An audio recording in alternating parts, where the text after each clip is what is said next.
हरे लचकेला कमरिया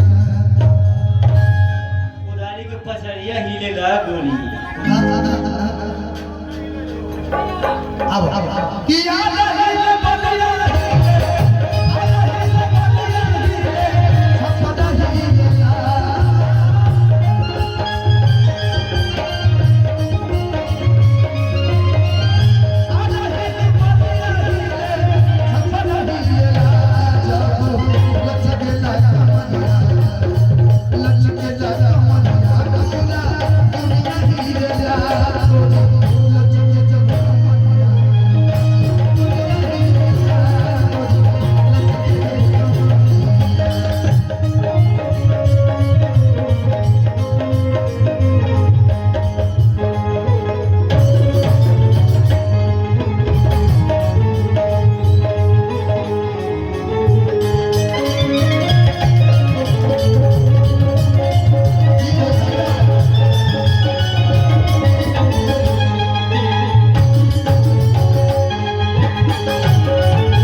निशा जी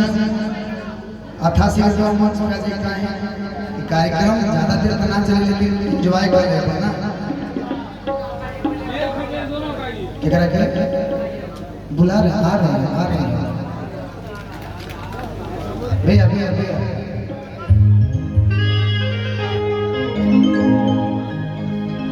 अच्छा अगर कोनो आप लोग भी फरमाइश से का बोल दी ताकि हमें को सुना दे निशा जी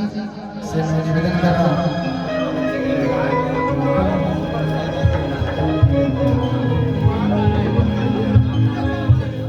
बहारों फूल बरसाओ मेरा महबूब आया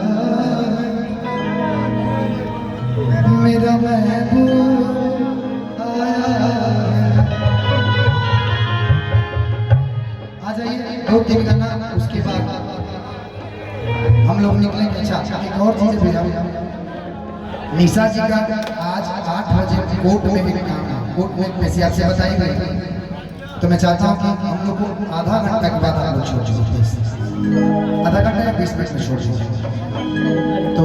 इसका लिए बता दीजिए रुक जाइए अब हम थोड़ा फॉर्म में कि पेन के घर